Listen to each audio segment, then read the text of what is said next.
एक सर, पुणे जिल्ह्यात खरं तर लोणावळ्यात आणि राजगुरुनगरमध्ये ज्या 2 घटना घडल्या, त्या प्रकरणी खरं तर दोन्ही घटनेतील आरोपी अटक आहेत. काय नेमकं हे सगळं प्रकरण आहे आणि घटनांचं बॅकग्राऊंड काय? ह्यामध्ये पहिली जी घटना घडली त्यामध्ये लोणावळा ग्रामीणमध्ये विसापूर किल्ल्याच्या पायथ्याला जो एक पोलीस कर्मचारी बंदोबस्तासाठी नेमण्यात आला होता, त्याच्याकडनं एका लहान 5 वर्षाच्या मुलीचा विनयभंगाचा प्रकार घडला होता. त्याची माहिती मिळताच तात्काळ त्या कर्मचाऱ्याला ताब्यात घेण्यात आलं आणि त्याच्यावर कायदेशीर कारवाई करण्यात आली. त्याला अटक सुद्धा करण्यात आलं आहे आणि त्याचा 30 तारखेपर्यंत त्याचं पोलीस कस्टडी रिमांड घेण्यात आलं आहे. त्यासोबतच 24 तासाच्या आतमध्ये सदर कर्मचाऱ्याला आम्ही निलंबित केलं आहे आणि पुढची खात्याअंतर्गत कारवाई त्याच्यावर सुरू केलेली आहे. दुसरी जी घटना घडली आहे ती खेड पोलीस स्टेशन अंतर्गत 25 डिसेंबरला जी घटना घडली त्याच्यामध्ये दुपारच्या सुमारास 2 लहान मुली होत्या. 8 आणि 9 वर्षाच्या, ह्या दोघीही बहिणी आहेत आणि ह्यांच्यावर लैंगिक अत्याचार करून त्यांच्या पाण्याच्या ड्रममध्ये बुडवून त्यांना मारण्यात आलं. त्यामध्ये जो आरोपी आहे, आम्हाला जेव्हा 9 वाजताच्या सुमारास 8:30च्या सुमारास याची माहिती मिळाली, 9 वाजून 6 मिनिटांनी आम्ही त्याच्यामध्ये किडनॅपिंगचा गुन्हा सुद्धा नोंदवला.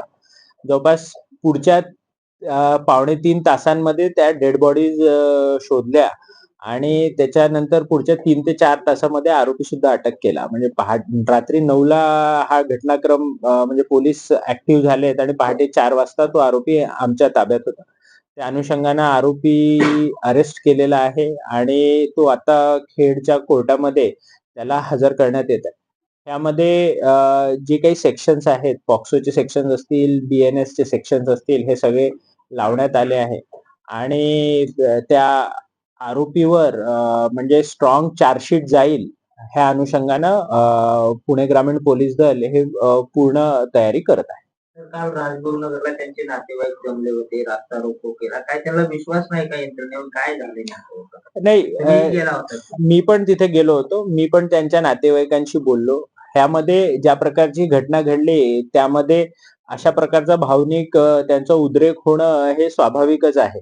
परंतु त्यांच्या ज्या मागण्या आहेत पोलीस प्रशासनातर्फे असतील आणि राज्य शासनाकडे असतील, तेव्हा तिथे खेडचे प्रांत आणि तहसीलदार हे दोघेही हजर होते आणि त्या अनुषंगाने त्यांना जी काही मदत द्यायची आहे, मग ती मनोधैर्य योजना असेल किंवा मुख्यमंत्री सहायता निधी असेल, ह्या सगळ्याची मदत देण्याचं आश्वासन राज्य शासनाच्या वतीने त्यांना करण्यात आलं. त्यासोबतच पोलीस प्रशासनातर्फे मी नातेवाईकांना आश्वस्त केलं की याच्यात कठोरातली कठोर शिक्षा त्या आरोपीला देण्यात येईल आणि ह्याच्यामध्ये कुठल्याही प्रकारची हयगय करण्यात येणार नाही. पोलीस प्रशासनाने त्यांचं काम अत्यंत शिताफीने केलेलं आहे आणि 3 ते 4 तासामध्ये म्हणजे बॉडीज डिस्कव्हर झाल्यापासून 4 तासाच्या आतमध्ये तो आरोपी त्याच्या मुसक्या आवळल्या आहेत. सो पोलीस प्रशासनाने जे करणं अपेक्षित होतं ते सगळं केलेलं आहे.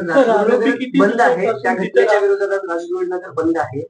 काय सध्याची कायदा आणि सुरक्षेची परिस्थिती आहे या सगळ्या? नाही, तिथे सगळीकडे शांतता आहे. काही लोकांनी तसा पुकार केला होता, पण मी त्याची पण माहिती घेतो की त्याला कसा काय प्रतिसाद आहे. परंतु त्या राजगुरुनगरची कायदा आणि सुव्यवस्था आणि पुणे ग्रामीण जिल्ह्याची कायदा आणि सुव्यवस्था अबाधित राखण्यासाठी आम्ही सर्वतोपरी प्रयत्न करत आहोत.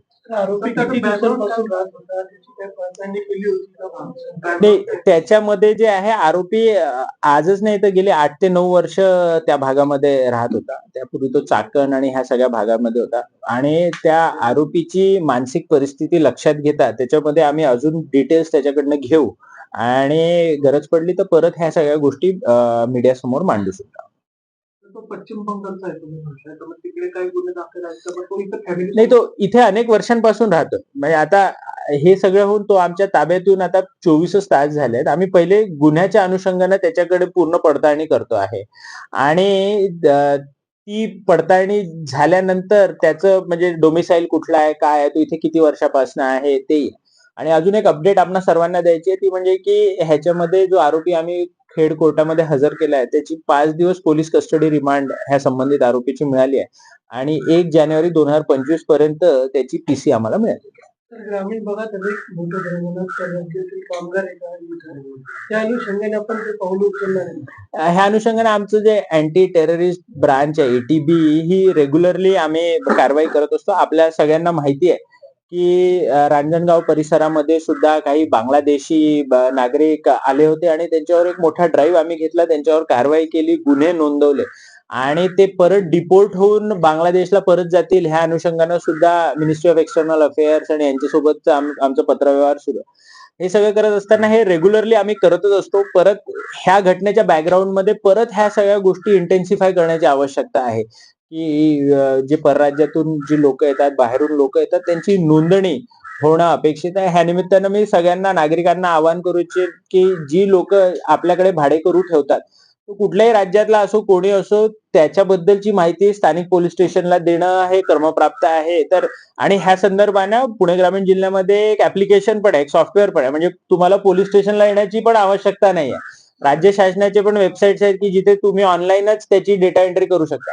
तर एवढं सगळं म्हणजे उपलब्ध असताना म्हणजे जे नागरिक आपली घरं, आपल्या आस्थापना भाड्याने दुसऱ्यांना देतात, तर त्या सगळ्या याची माहिती शासनाला देणं अभिप्रेत आहे. मी आपल्या निमित्ताने सगळ्यांना अपील करू इच्छितो, की तसं होणं अपेक्षित आहे. सगळ्यांनी तसं करावं. ओके. Thank you.